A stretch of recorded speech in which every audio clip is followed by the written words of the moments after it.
Non, non, ne bougez pas pour l'instant. Dans 5 minutes, je crois que ça y est.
Qu'est-ce que tu fais dans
Ah bah allez-y.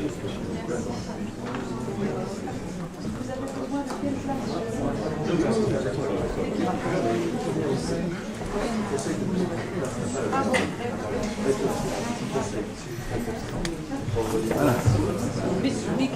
There is the...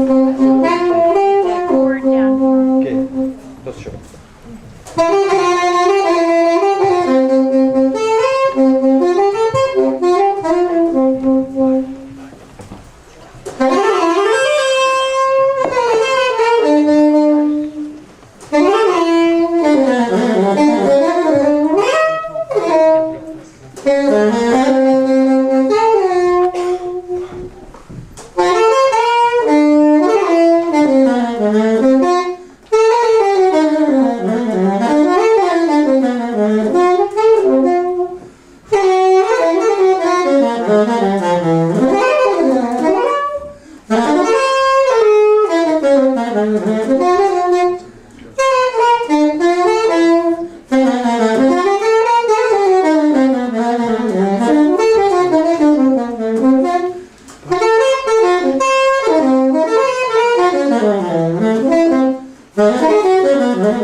Je vais rester debout, moi. J'aurais dû te mettre là, mettez-toi là.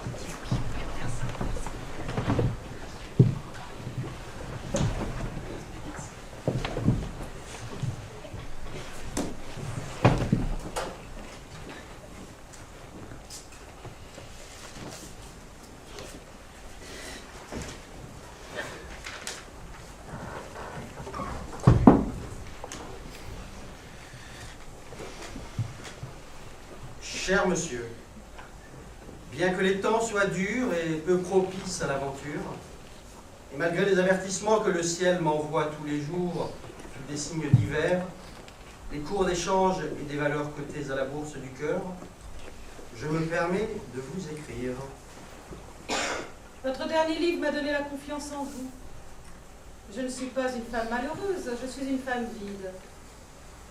Je suis mariée depuis 3 ans, mon mari est banquier, il est riche, beau, jeune, je le connais à peine, il ne m'aime pas, je ne l'aime pas. Nous nous voyons très rarement. Est-ce sa richesse et les préoccupations auxquelles elle l'oblige? Est-ce mon insuffisance vitale à pouvoir capter la source de tous ces regards qui nous éloignent et nous serrent chacun séparément dans un corset d'indifférence? Voilà pourquoi je voulais vous voir. Vous me direz, j'espère, si ces circonstances me donnent le droit de remplir avec un autre souffle que celui que la loi me destine mes poumons avides d'affection. Recevez, etc.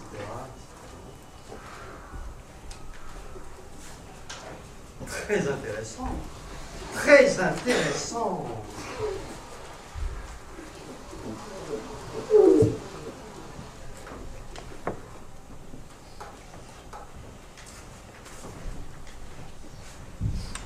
Élysée 44-33. Monsieur Marc Irving attend Madame Mylène Partex chez lui.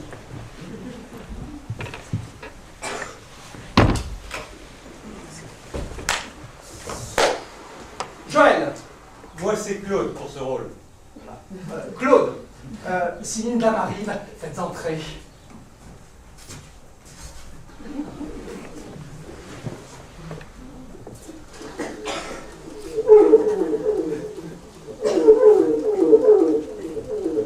Voulez-vous vous asseoir, madame?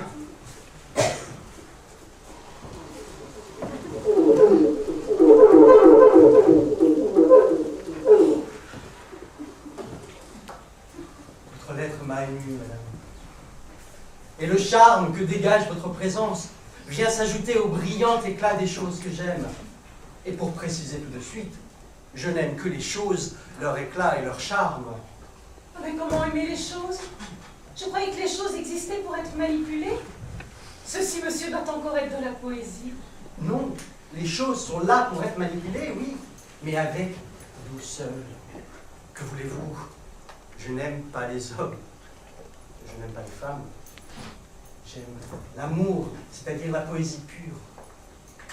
Oh, monsieur, comme vous avez dû souffrir dans la vie à vouloir restreindre vos passions en une discipline si terne et uniforme, car je suis sûre qu'au fond,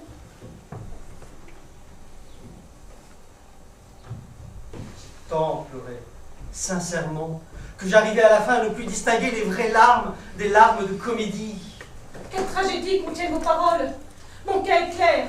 Ce n'est pas mon malheur que je vous racontais. Je ne suis pas comme ces femmes qui aiment raconter aux poètes leurs histoires et qui de ce fait deviennent des incomprises. L'empressement qu'elles y mettent déraille souvent sur la voie de la coquetterie. Je suis arrivé ensuite à un état d'équilibre, à une sorte de nivellement de toutes les sensations qui, même au printemps, ne pourraient pas subir l'amour d'un autre être humain sans être dérangé.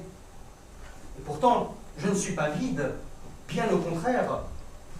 Nous pourrions peut-être chercher sur cette base une solution. Et comment peut-on vivre seul, sans se dépenser pour un autre en juste échange d'attraction et de réaction? Comment peut-on vivre sans aimer? On peut le faire, absolument, madame. Car sans ça, le bonheur ne serait qu'un simulacre, sans quoi on n'aurait pas besoin de prendre périodiquement des pastilles d'amour pour atteindre un état de plénitude qui n'est qu'un simulacre, madame. Vous voudriez me faire croire que vous n'êtes vous-même qu'un simulacre, monsieur? Quand j'avais 17 ans,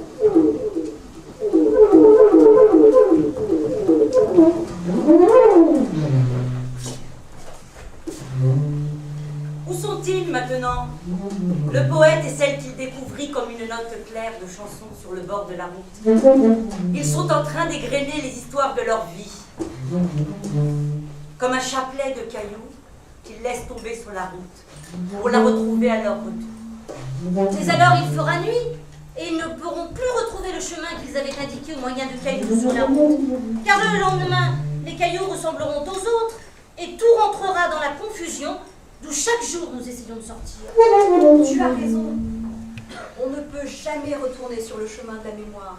À bicyclette ou à vélo, on retourne au point de départ, mais sur un autre trajet que celui que la mémoire a parcouru. Ce chemin s'enfonce dans la terre lourde, dont est pétri le pain quotidien du cerveau. Nous sommes tous parsemés de cailloux.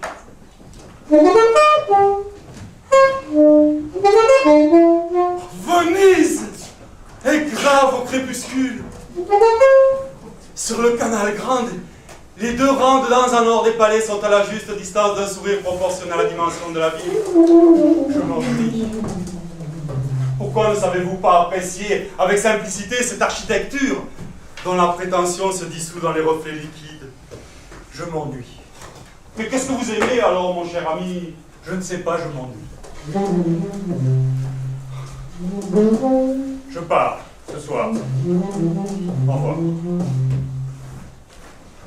À bientôt, j'espère.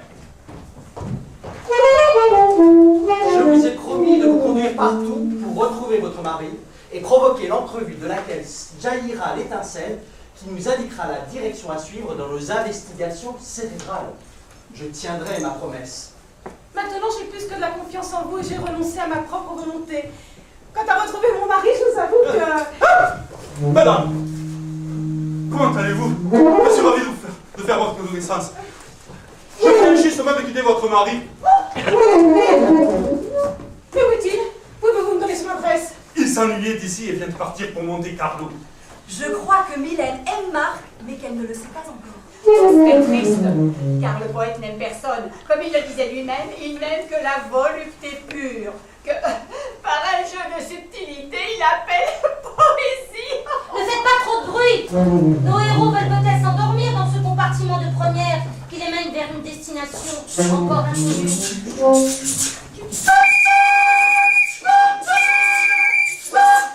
L'air diffuse tombe des tumeurs courbe longue suivant les prix des vents. Rôdant sur la chaloupe instable autour des neiges, l'île s'allonge et suce le cœur des paysages.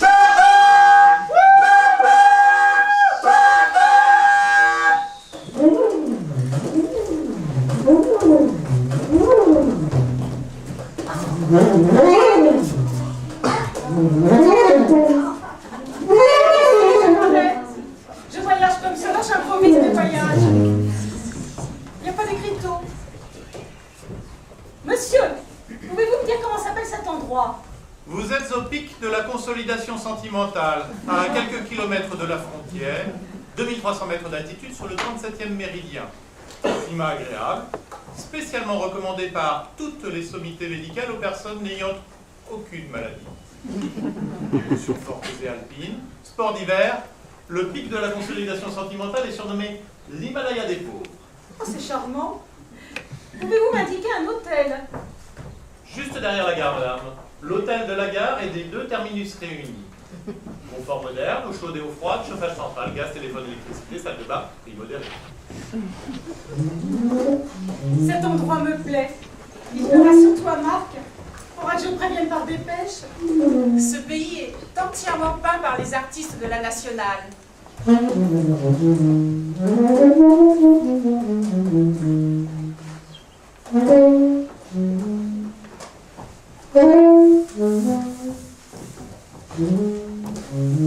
seriez gentil de me passer le chapeau.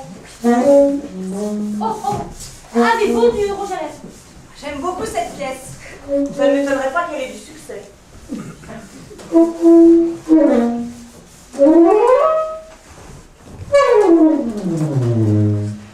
Alors c'est vrai que le banquier a perdu toute sa fortune hier soir? Parfaitement vrai. Des sommes considérables. Toute sa fortune personnelle, Et même celle de sa femme. pour ce qu'il donnait à sa femme. Vous savez qu'il se voyait jamais. On raconte des choses. Oh, attention, le voilà qui arrive. Ne lui donnons pas l'impression que nous connaissons son infortune. Car souvent ce genre de malheurs, par le fait qu'ils deviennent présents et publics à l'intérêt de la conversation futile, peuvent pousser celui qui les a subis à faire abandon de la faible vie qui anime encore sa carcasse. Et pour éviter le scandale, son cadavre risquerait fort d'être vite poussé dans l'un de ces tiroirs d'où s'ornent les rochers d'ici, comme une lettre que l'épouse coupable cache à l'arrivée d'un souffle humain. Eh bien, mes amis, connaissez-vous la nouvelle? Je suis gai et plein d'espoir. Vous avez l'espoir de regagner votre argent? Oh, pas du tout, je suis content de l'avoir perdu. Il pesait lourd sur mes veines. Je suis gai et plein d'espoir. Ah, mais comment cela? C'est maintenant seulement que je deviens riche.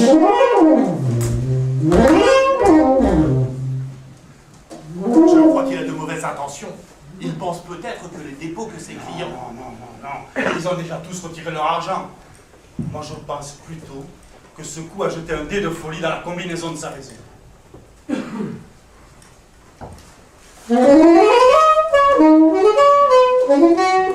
Pourquoi ne comprennent-ils pas que le contenu d'un mot n'est pas nécessairement lié à sa sonorité? Le banquier dit « Je suis riche » quand il est pauvre, car il était pauvre quand il était riche.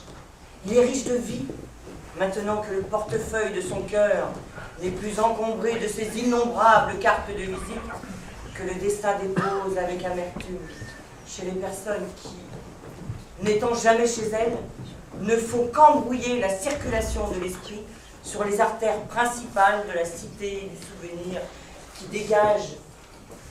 Et c'est le casino qui lui a rendu ce grand service, en lui enlevant tout ce qui, sans le savoir, le gênait affreusement.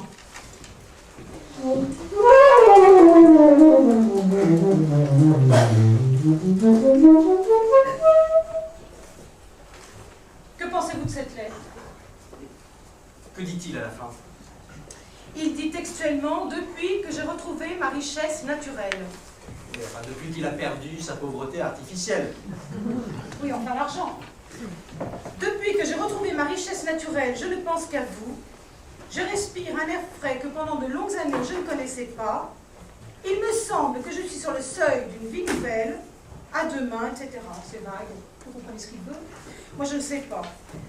Je ne suis pas tranquille. Avant, quand je ne le voyais pas, j'étais plus tranquille. Mais maintenant que vous êtes arrivé sur le pic de la consolidation, il y a un secret, Marc, dont vous ne vous êtes jamais douté. Attendons d'abord de voir quelles sont ses intentions. Elles seront certainement honorables, mais cela ne suffira pas à apporter une solution à la crise. Car je dois avouer que ce secret commence à donner une saveur au vide que je ressentais et qui n'est plus vide. Solution, mais il n'y a jamais de solution. On fait les choses, on ne les fait pas, le résultat est toujours le même. On crève à la fin. Cependant, j'aimerais aussi pouvoir bénéficier de l'insouciance de ceux qui ne s'aperçoivent pas que la vie passe avec une pénible lenteur. Il va arriver dans quelques instants. Évidemment, ce brusque revirement dans la pensée d'un homme qui n'avait auparavant qu'indifférence et sécheresse envers sa femme me paraît inquiétant, mais plein d'intérêt. Je vous présente Monsieur Marc Irvine, mon mari. Le collier retrouvé. Les colliers sont faits pour être retrouvés. On retrouve tous les colliers. Même les colliers qu'on n'a jamais perdus. Permettez, je me présente. Mac Ali, détective, recherche et investigation, divorce rapide, réhabilitation, surveillance et intuition, lettre à l'île. Ce que vous devez conclure de cette conversation, je vous aime. Après tant d'années d'attente et de solitude, je demande à réfléchir. Excusez-moi, une affaire très urgente m'appelle. À la Martine. Attendez-moi. Il ne me reste plus qu'à vous suivre. Je sors avec vous. Mais pourquoi partez-vous si vite? Vous allez m'abandonner alors? Je vais rester toute seule. Je pars. Je meurs un peu. C'est mieux ainsi. La solitude vous apprendra à vivre. Mais pourquoi si vite? J'aimerais que vous gardiez un souvenir. Que puis-je vous donner? Tenez, prenez ce loup. En souvenir du bal masqué au cours duquel vous m'avez appris à vivre une vie contraire à celle que j'avais en moi. La vie, elle est drôlement déguisée, la vie. Heureusement qu'elle n'a aucune importance. Bonjour. Il est parti. Mon voyage. En route pour l'aventure. Équipons-nous vite pour les besoins de la mer et des tropiques.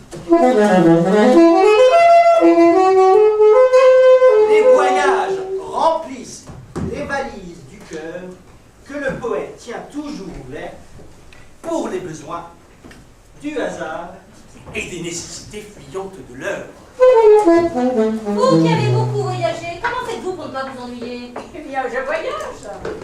Croyez-vous qu'Irvine voyage aussi parce qu'il s'ennuyait avec Mylène? Oh, moi, personnellement, je ne pourrais pas me prononcer. Moi non plus. Voilà pourquoi cette pièce est mal faite. Quoi que nous soyons les commentateurs, c'est-à-dire le subconscient du drame, il ne nous est pas permis de savoir pourquoi le poète n'aime pas Mylène. Elle est pourtant jolie et intelligente. Je la connais bien, vous savez. Oh, le fait que vous jouez sur le tréteau le rôle de l'amie de Mylène ne vous donne pas le droit de croire que vous l'êtes en réalité. Mais elle pourrait bien l'être, en dehors de l'action, en dehors de la scène, mais dans la réalité, chez elle. Et qu'en savez-vous? Ah, c'est ennuyeux. Toujours la même discussion sur la différence entre le théâtre et la réalité.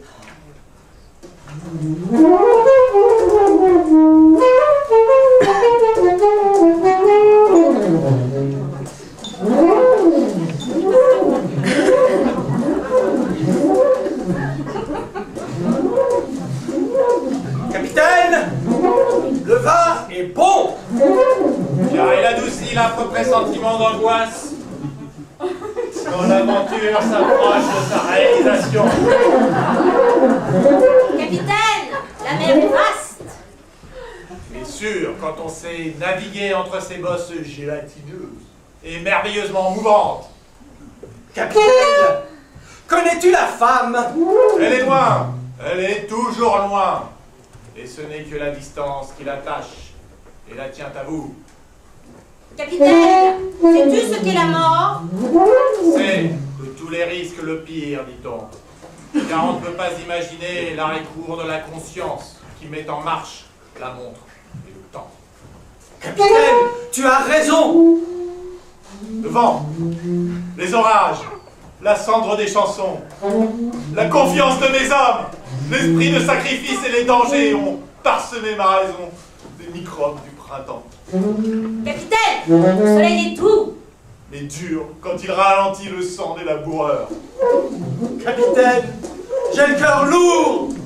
Comme le sang ralenti par les laboureurs du souvenir au soleil. Capitaine, j'ai faim. Moi aussi.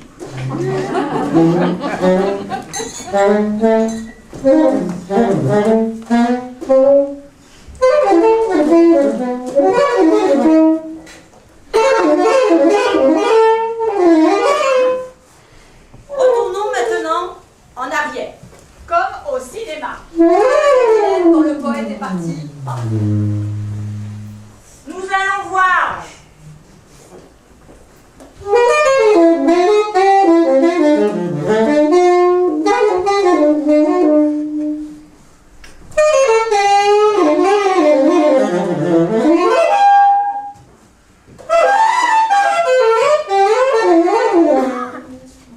Le rideau de tulle. Le rideau de tulle. Le rideau du souvenir.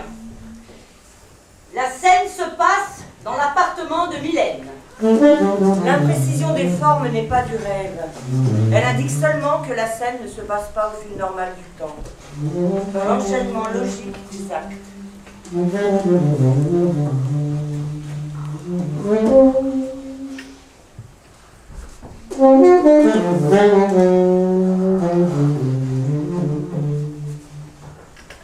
Il est parti, et pour toujours. Il n'y a rien de définitif. Je vais te confier mon secret. J'aime Marc. Je l'ai aimé du premier jour que je l'ai vu. Pourquoi ne lui avoir rien dit? Ben, à quoi bon? Il n'aime personne, tu le sais. Ses yeux sont remplis de l'agilité des gestes dangereux, je souffre. Il est trop tard. Son allure s'est déjà insinuée dans l'ombre de mon sein. Je peux parler de la perfection, il n'y a qu'elle qui peut engendrer la suprême indifférence. Et planer cette indifférence au-dessus de chaque acte. Car quoi que son esprit soit toujours en mouvement, sur chaque acte, il met une couche de désintéressement, comme le temps qui enterre l'événement. Dans le courant des voiles de l'oubli. Hélène, tu sais combien je t'aime, et je ne comprends pas pourquoi tu tenais à retrouver ton mari. Ah, je ne sais plus rien. J'ai été jetée d'un événement à l'autre comme une balle de ping-pong. C'est lui, Marc, qui insistait. En entrant, Joël m'a embrassé. Marc a cru probablement que cela pouvait suffire au misérable amas de désir informe qui encombrait le vide de mon cœur. Joël, c'est tout de même une consolation. Peut-être qu'avec le temps, je suis seule. Il est parti, je ne le reverrai jamais. Eh bien, que se passe-t-il? Encore une crise? Mylène, tranquillisez-vous, ne savez-vous pas que ma tendresse ne connaît pas d'obstacle? Je vous laisse. Au revoir, Mylène. Joël a raison. L'amour est une fonction comme une autre. Ce n'est pas une chose intéressante. Il se niche là où on l'appelle et se manifeste dans le coin qu'on lui prépare. Tout le reste est romantique. Au revoir, Mylène. Revenez me voir demain. L'idée de réalité à laquelle vous faites allusion, mademoiselle Raphaël, sauvera l'Europe, aussi bien des crises sentimentales que des crises économiques. Enlevons le rideau du souvenir. Revenons maintenant à l'autre réalité, à la réalité vraie, à la réalité du mouchoir du nuage. Comme c'est le milieu de la pièce, ne pensez-vous pas qu'un entracte ferait bien ici? Oh non, non, non, non, non, non. L'auteur ne veut pas d'entracte. Il dit que c'est l'entracte qui a tué le théâtre. Alors, continuons.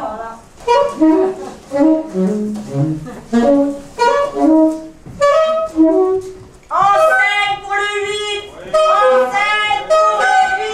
En scène pour le 8! Oui, oui, on est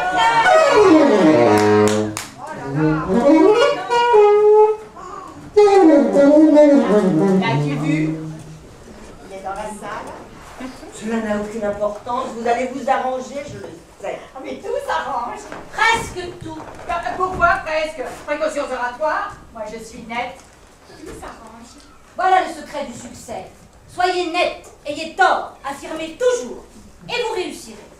Si réussir signifie se tromper soi-même, voler à soi-même des parts de son individualité.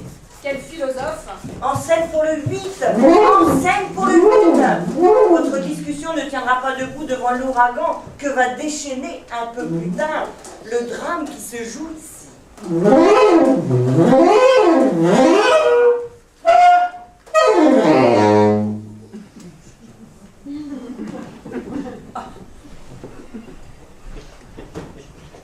Le nègre ne se charge plus de ce fardeau exagéré. Il laisse cela sur le dos de la civilisation. La charrue est traînée par 2 bœufs. Qu'est-ce qu'un bœuf? Un bœuf est un animal d'habitude blanc, supportant toutes sortes de vicissitudes, non pas parce que le don du langage lui manque, mais parce qu'il est occupé à ruminer ce qui constitue sa nourriture. Mais revenons à notre sujet. Que transportent-ils ces nègres? Ils transportent du tabac. Le tabac est une plante dont les feuilles sont vertes, comme l'azur bleu. De là vient l'expression « passez à tabac, vous serez vert comme l'espérance ».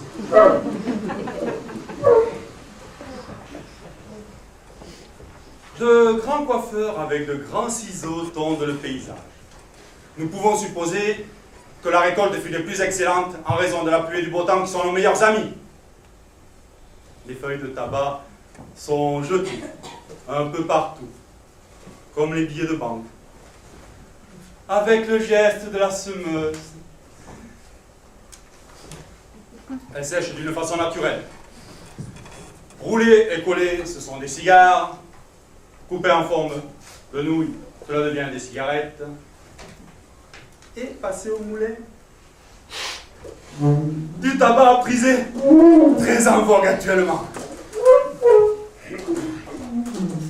Les planteurs sont des gens riches et les hommes de couleur sont bien élevés. Vous pouvez voir cela sur ce tableau. Ce sont les nègres. Et les planteurs. Oui.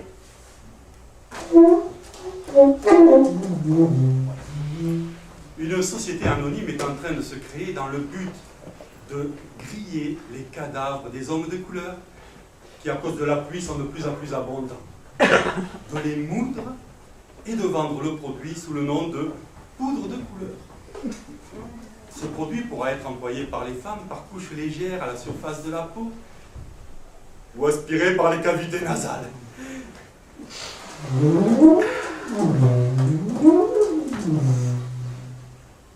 Il n'est pas besoin d'avoir compris le charme slave pour deviner que cette affaire est d'or. Et que l'or de cette affaire est un très fort air d'effet et d'effort, et que, comme toutes les affaires qui sont tout à fait d'or, elle produira beaucoup d'argent.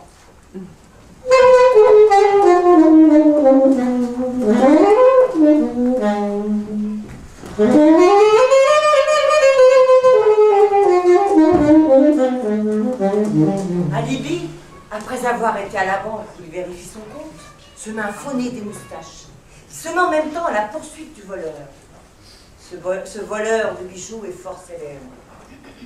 Alibi le découvrira sûrement parmi les riches planteurs, ou parmi les ouvriers, car son flair est de longue portée.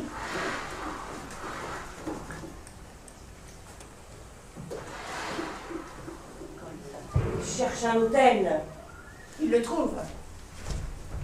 Il s'installe. Maintenant, il est triste. Mais sa tristesse est de plus en plus grande. Il met sa main massive sur son organisme. Car cet organisme-là, c'est devenu très faible. Après les horribles secousses que la mer lui infligea, le bateau était en train de glisser entre les bosses gélatineuses, comme s'exprimait délicatement le capitaine. Le poète souffre. Il souffre, mais il ne sait pas de quoi. Mais nous le saurons bientôt. Car il ne tardera pas avec sa fantaisie. À canaliser d'une voix très pure sa douleur, sans cause et sans issue. Le voilà. Il est au bord de la mer. Il marche. Il s'arrête et soupire. Il fait un geste qui signifie courage. Il dit tant pis. Et s'avance vers la forêt.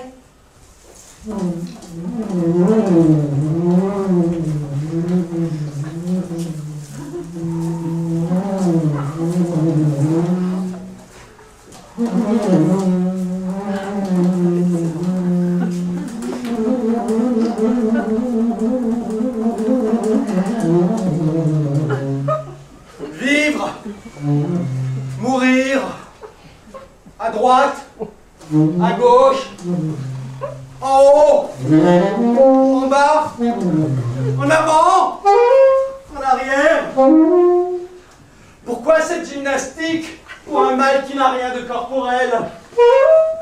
Je l'aime, oui, malheureusement, mais à quelle distance? Mais il me prépare bien des surprises. Mais ces plats imprévus émergeant du flot bleu et sur lesquels la curiosité affamée se jette, à défaut d'autres assouvissements corporels. Et mon cœur n'était pas un énorme restaurant où tout le monde mange à sa faim, sans payer les additions ni les 10% de pourboire. Mais à quoi bon? Je voudrais pouvoir me déchirer les ménages pour voir comme à l'intérieur d'un jouet, la mécanique de mon amour pour elle. Moi qui n'ai jamais aimé.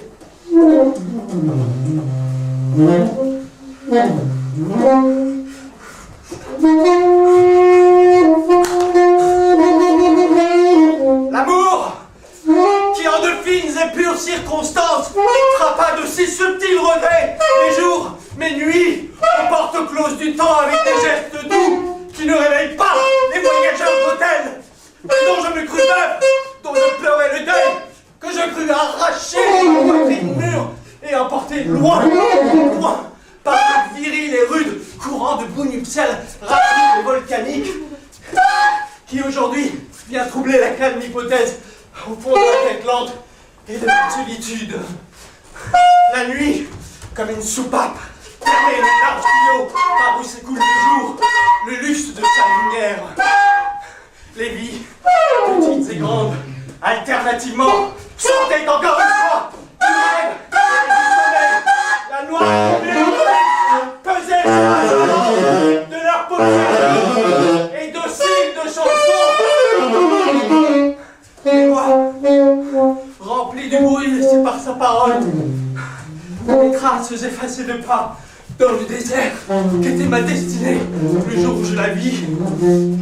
Vibrant comme sa parole, son souvenir, j'étais debout, ici, tâchant de mesurer du temps, le résidu que la mémoire dépose le long de son parcours, des tranches de mots rares, des perspectives d'images habiles et fuyantes, de moudre ces graines dures et lourdes aux pensées, farine de cerveau, poussière de sueur.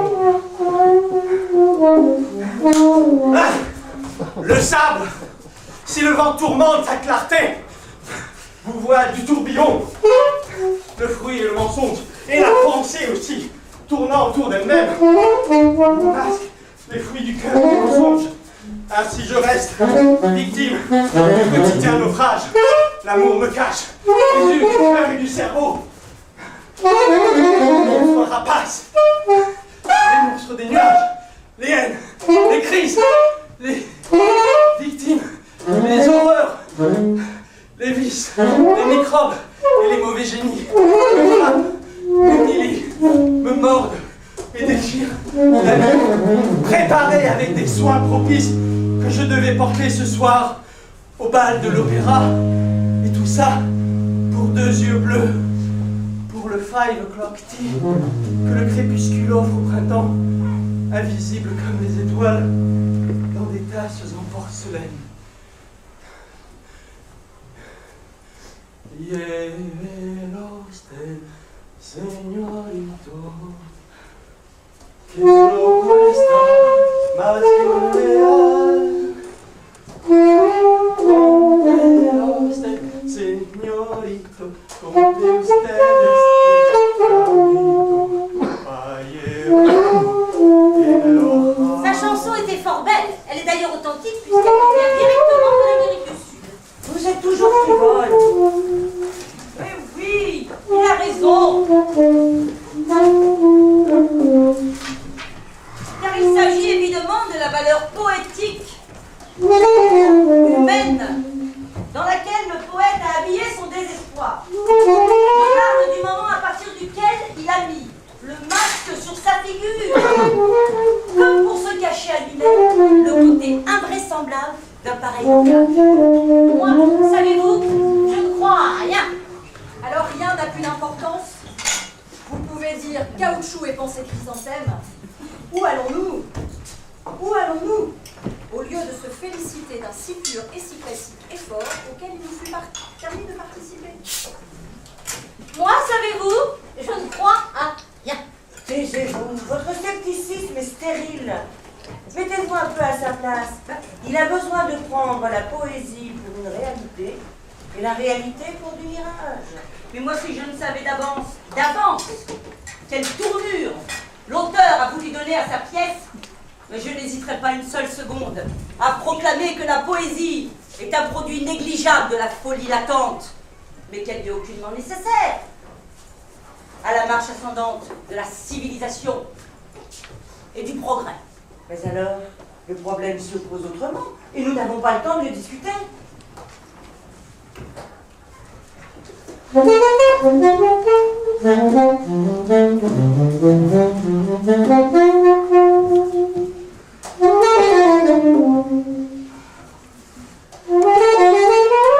Et ce voyage?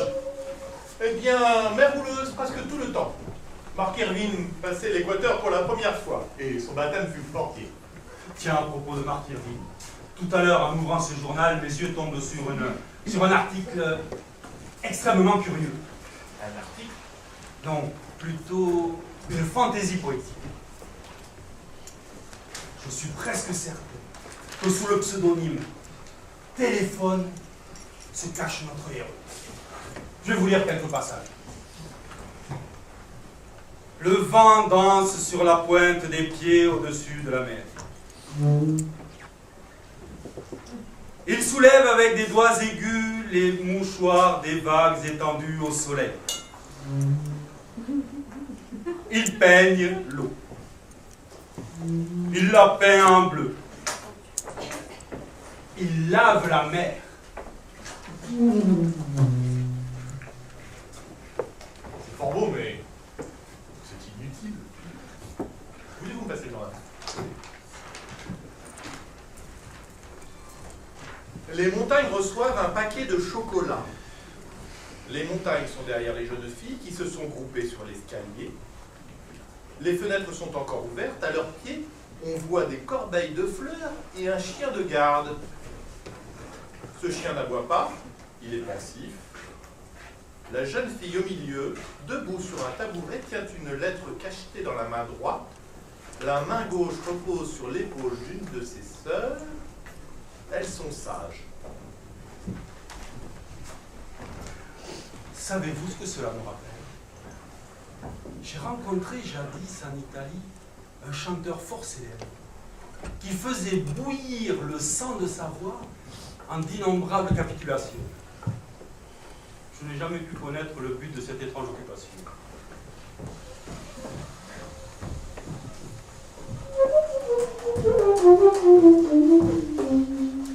Le poète en proie à son amour, ou au mirage de son amour, ou à l'image de son amour, ou à l'amour tout court, revient à Paris. Et tout en cachant ses idées et ses intentions, convie les époux prodigues à dîner dans un restaurant chic. Laissons-leur la place. Reprenons notre rôle de commentateur.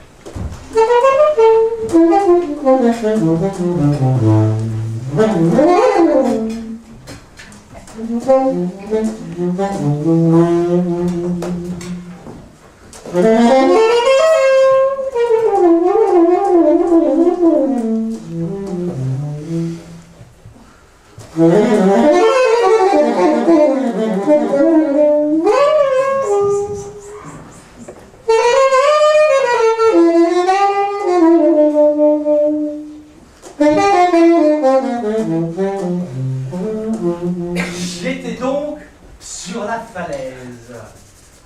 Le soleil fronçait encore une fois avant de disparaître ses rides de lumière. Oh, c'est ravissant, ravissant.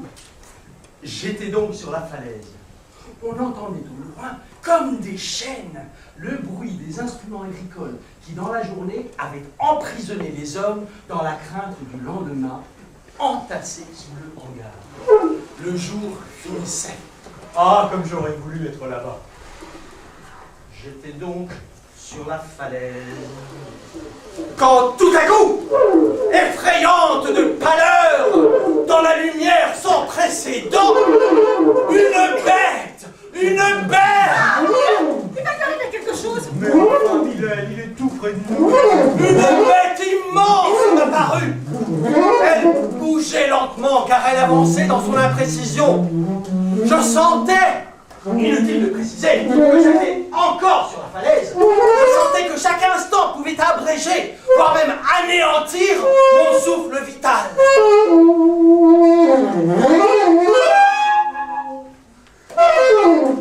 Je pris donc mon fusil et d'un seul coup, PAM! Je la tuais. Très bien. Un souffle large, mais pas strident. Un souffle de mort et de certitude. Je m'approchais avec toutes sortes de précautions. Et je vis. Qu'est-ce que c'était? Enfin, c'était une énorme. Le climat et l'excentricité seule d'un pays si lointain pouvaient expliquer une si grande. Et enfin, qui était-ce? Qu'est-ce que vous avez tué? Mais c'était une fleur. Une fleur.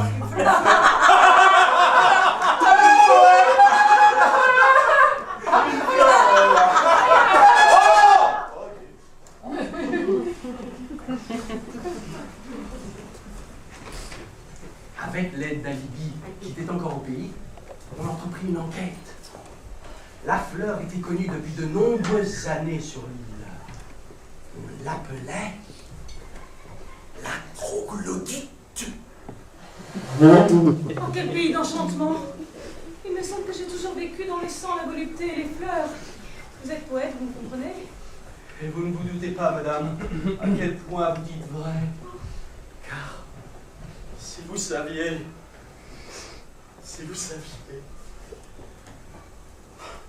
l'addition, s'il vous plaît.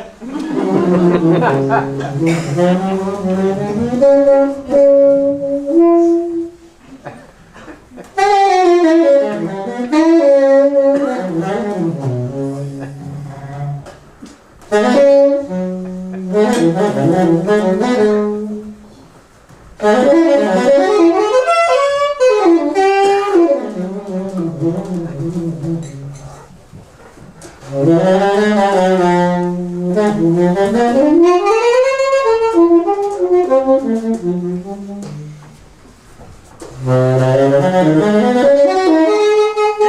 théâtre. On pourrait placer ici un très joli problème d'ordre général. À quel point la vérité est vraie et à quel point le mensonge est faux. À quel point la vérité est fausse et à quel point le mensonge est vrai. Aimez-vous les bijoux? Je les adore. Non, je ne les aime pas beaucoup. Et vous? Moi? Les bijoux sont des bonbons que nous offrons en soir pour l'adoucir à notre égard. Leurs reflets sont des aiguilles que les femmes plantent dans la chair de l'imagination.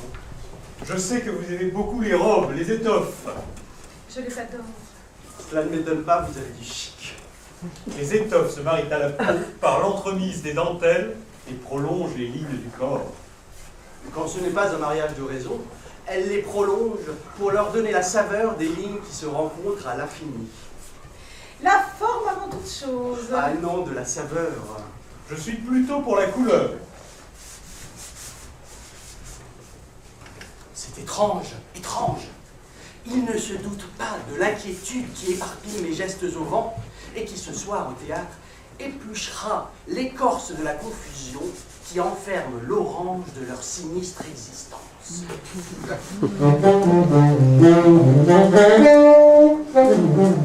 Pardon, mais ici on ne comprend pas du tout ce que nos héros font avenue de l'Opéra. On vous l'a déjà dit, ils vont au théâtre. Oh, c'était absolument pas nécessaire de passer par la nuit de l'opéra. On pourrait placer ici un très joli problème d'ordre général. À quel point la vérité Et à quel point le mensonge est faux. Et à quel point la vérité est fausse. Et à quel point le mensonge est vrai. D'abord, je vous interdis de discuter des sentiments qui, m'étant adressés de manière aussi directe au public, prennent dans la bouche de Marc un caractère dramatique et matériel. Je vous défends de vous demander ou même de discuter si j'ai aimé Marc ou mon mari. Le résultat de votre recherche aurait peut-être pendant quelques instants une vérité de passage, mais n'aura de poids que si j'en approuve le résultat. Pardonnez-moi de protester, madame. Je peux fort bien que vous ne sachiez pas du tout ce que vous voulez, mais que nous, en dehors de l'action, en dehors de la scène, puissions comprendre la volonté des dieux qui nous régissent. Et cela s'appelle le libre arbitre. Celui qui décide des résultats des matchs de boxe. Mais nous sommes les paroles de Dieu. Nous nous promenons sur la terre et nous nous entremêlons comme les paroles de Dieu, en phrases élégantes, mais dépourvues de sens qui nous régissent. Nous recevons parfois de la vie des coups de poing dans la figure. Ce sont les mots que Dieu nous envoie pour qu'on se souvienne de lui. Mais prenez garde, mon ami, car alors il se peut qu'il soit inutile d'attendre, de compter jusqu'à 9. Son knockout sera plus définitif que le noir et que la nuit. Moi, je reviens au début de notre conversation. Que vont-ils faire au théâtre? Et voilà, je vais vous expliquer. On joue Hamlet. Joue Hamlet. Cette représentation est une souricière et une surprise. Le poète est et joue Hamlet. Vous me demanderez pourquoi? Je vous demande. Eh bien, cela est le mystère du drame.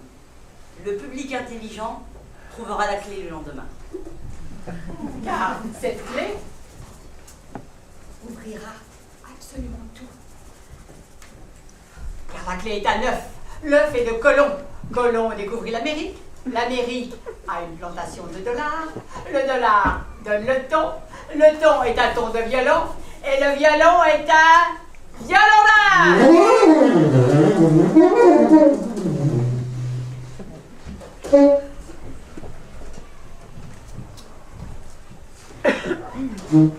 Mais qu'est-ce, Ophélia? De quoi s'agit-il? Oh, monseigneur! Monseigneur! J'ai été si effrayée. Mais de quoi, au nom du ciel? Oh, monseigneur! Comme j'étais à coudre dans mon cabinet, le seigneur Hamlet, son pourpoint tout défait, sans chapeau sur la tête, ses bas froissés, ses jarretières tombantes enroulées jusque sur sa cheville, pâle comme sa chemise, et avec un regard d'une expression aussi pitoyable que s'il avait été détaché de l'enfer pour faire un récit d'horreur. Il est venu se poser devant moi, fou, pour l'amour de toi. Oh, monseigneur, je ne le sais pas, mais je le crains. Et t'a-t-il dit? Il m'a prise par le poignet et m'a serré très fort. Puis, il s'écarte de la longueur de son bras et tenant son autre main ainsi au-dessus de son front, il tombe en une contemplation de mon visage, comme s'il eût voulu le dessiner. Il est longtemps resté ainsi. Enfin, une petite secousse à mon bras, et 3 fois, sa tête balancée de bas en haut.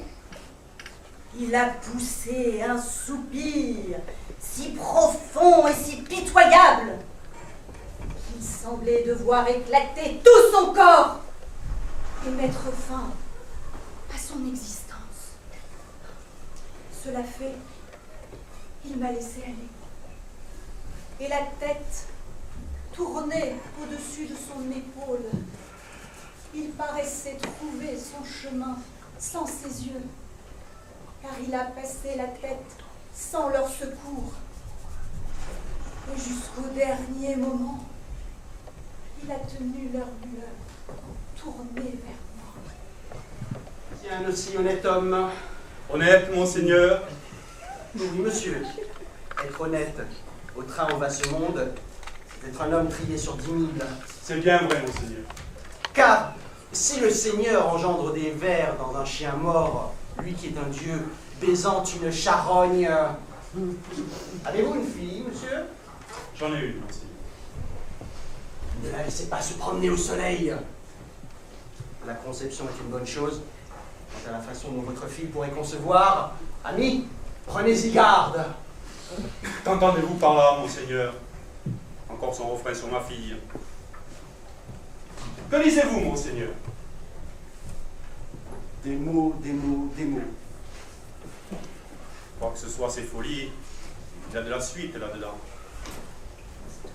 Monseigneur, voudriez-vous changer d'air et venir ailleurs? Dans mon tombeau. Ce sera assurément changer d'air, tout à fait. Monseigneur, je prendrai très humblement congé de vous.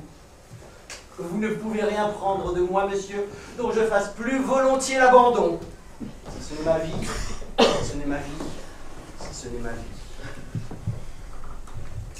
J'ai entendu dire que des créatures coupables assistant à une pièce de théâtre avaient, par l'artifice de la mise en scène, été si frappées à l'âme que dans l'heure, elles déclaraient leur forfait. Monseigneur, la reine vous demande, et à l'heure même.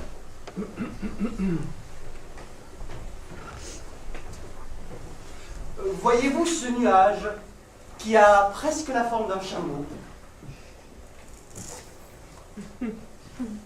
Oh, Sainte Messe, en vérité, il ressemble à un chameau.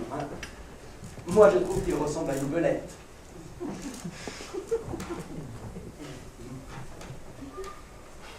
Il a comme un dos de belette. Ou de baleine. Oui, tout à fait, de baleine. Ah si, j'irai trouver ma mère tout à l'heure. Je lui dirai, monseigneur. Tout à l'heure est aisé à dire. Maintenant, je pourrais boire du sang chaud et faire des actes si amers que le jour frémirait à les regarder.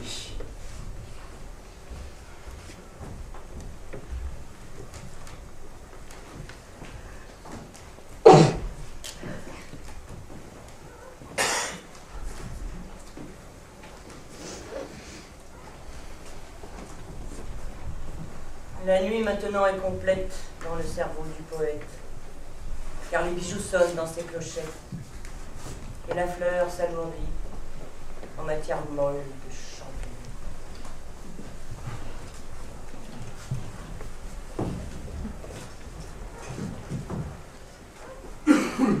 Que voulait-il? Il voulait que l'hameçon de son mensonge prenne ainsi la carpe de la vérité. Il a amené au théâtre le banquier et sa femme pour les attraper dans la souricière. La souricière est amère. Mais le poète se trompe, car le banquier est l'époux légal de Mylène, C'était d'ailleurs leur premier et dernier mariage.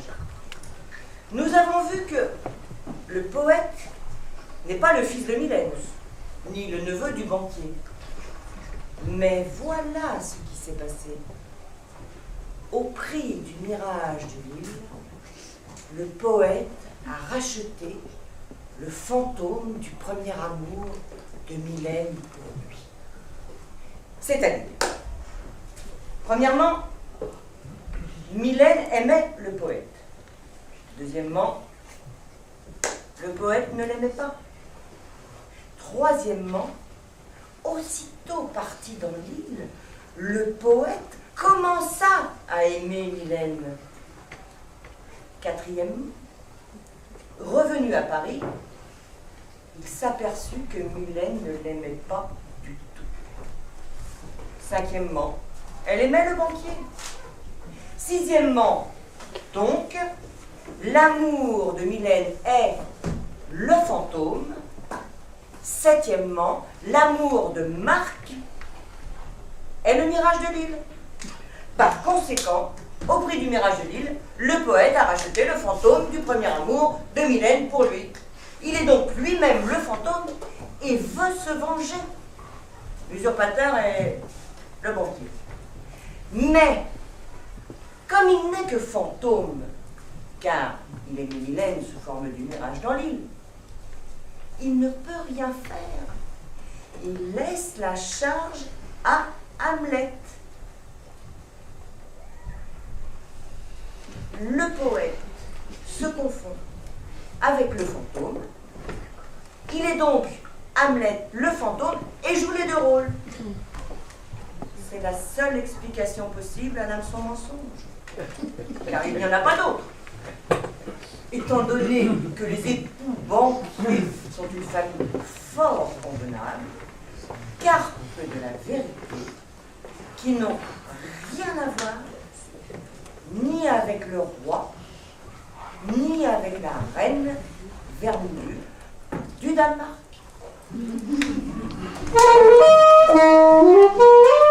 Monsieur se promène dans le jardin, des brises de sa cave, il frappe le vent, plein des rêves du jour. Démontre l'avantage charnel de l'heure exquise, mise avec éclat sur l'éclat de sa mise et de son jour.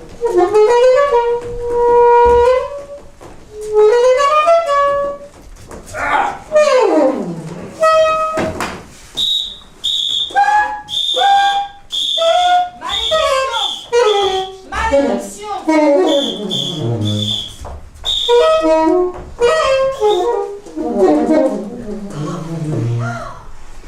Hamlet! Était-ce un meurtre simple ou compliqué du drame de la jalousie? Hamlet aurait-il tué le banquier?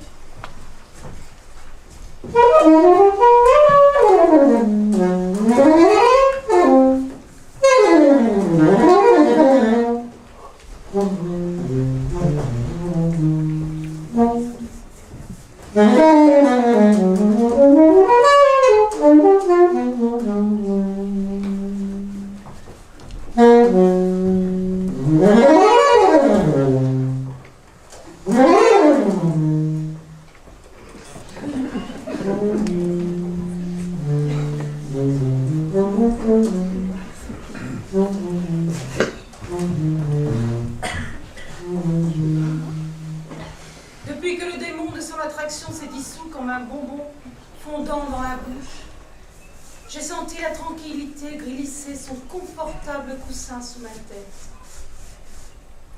Mais dites-moi, maman, avait-il du talent, le poète? Je dois avouer que je ne comprenais pas très bien ce qu'il écrivait.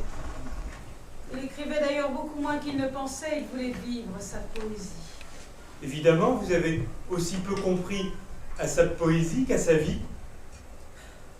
On trouva le cadavre de votre père dans une rue près d'un de ces lampions rouges que les paveurs allument le soir près de leurs travaux pour dire aux passants et aux voitures « Attention !» En effet, mais l'attention du meurtrier fut des plus délicates. Il voulait, si je puis m'exprimer ainsi, qu'il ne lui arrivât pas d'accident. Ce n'était pas le poète, j'en suis sûre. Ses intentions, ses sentiments étaient les plus nobles. Oui, Car si c'était lui, pourquoi aurait-il caché son amour à maman aussi bien avant qu'après le meurtre? Moi, je me méfie de la poésie. Elle est pour moi une forme convenable, mondaine de la folie. En son nom, on peut tout oser. Elle n'est aucunement nécessaire à la marche ascendante de la civilisation et du progrès. Il était si noble, si grand, si pur, si bon. Mais de qui parlez-vous, maman? Du poète ou du banquier?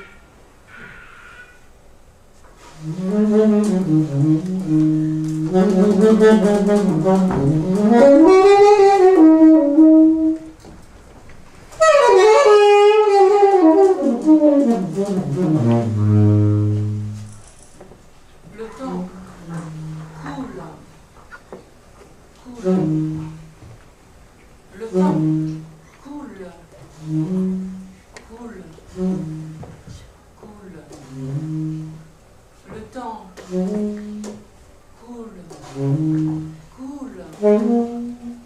Coule. Le temps coule. Coule. Coule. Coule.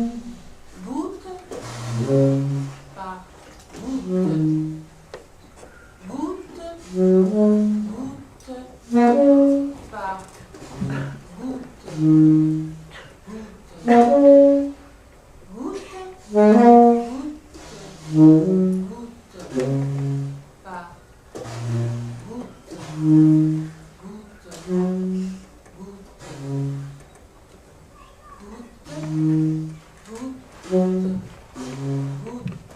Goutte par goutte. Goutte.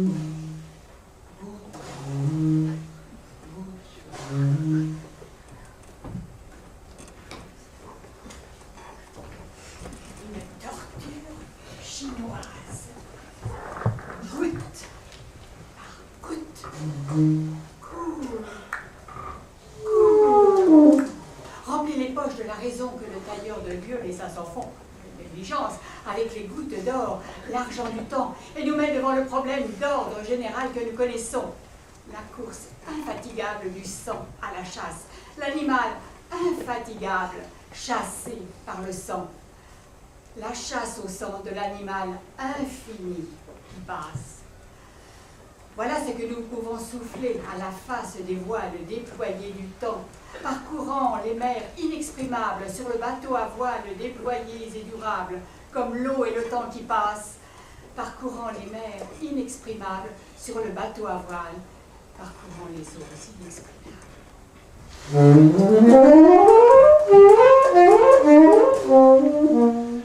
20 ans après.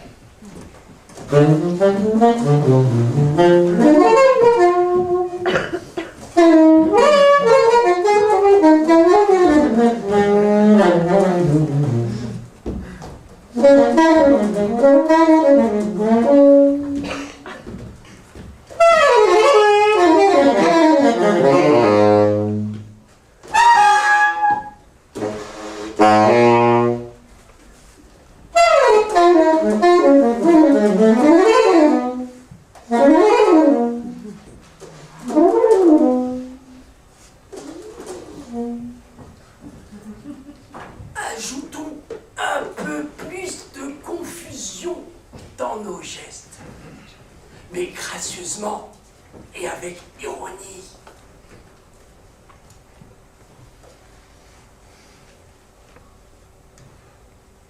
Hamlet, soyons concis.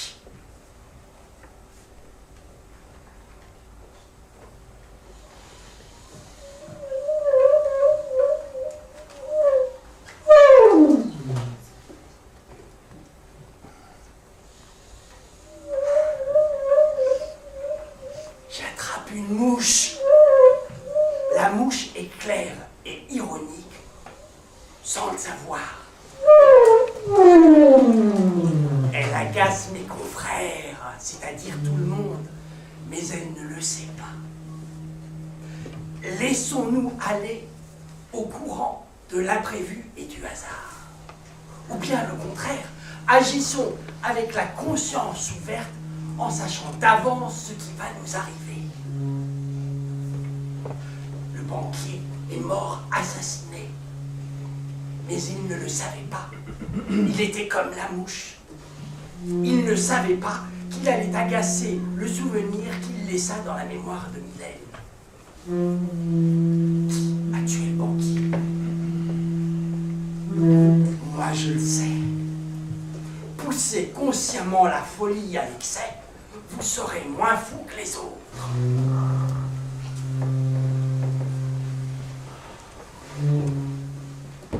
Ah, mon bon monsieur, c'est l'âge où l'on préférerait descendre tout le temps les escaliers au lieu de les monter.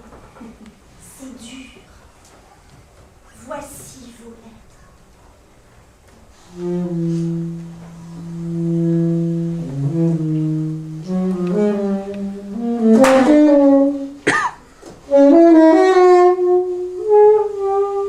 Vous rappelez-vous les pièces que nous jouions ensemble? Oh, comme c'est loin tout cela, monsieur. Au revoir et à demain.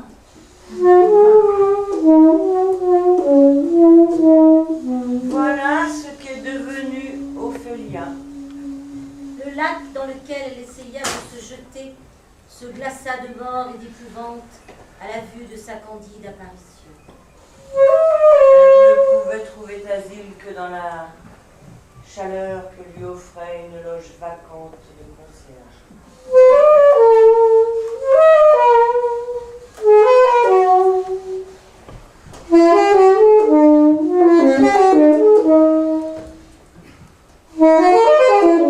Et que la noble fête à laquelle s'exerça l'esprit pendant les doux combats de la rime et de l'amour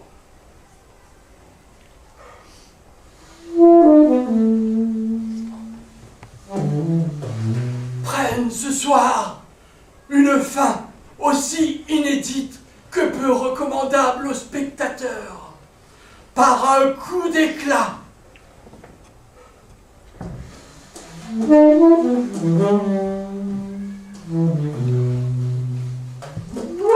dont les conséquences frapperont à jamais les nuages de coups de sabre et de paroles de sang.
Son âme dans le ciel.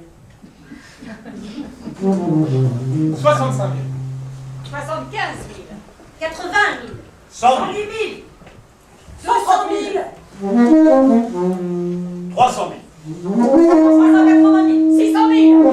Il l'achète par des chiffres au nuage de l'oubli. 1 million.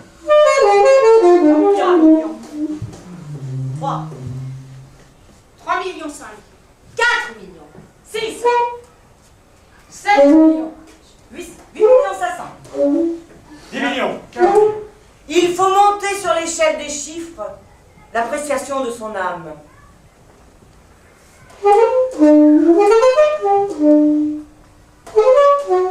22 millions. 25 millions. Ça suffit! Taisez-vous! Chacun a son goût.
Caroline. Allez, avoir une autre. Le mec va y insister. Bah oui, mais bon, elle est... Comment tu vas? Bien.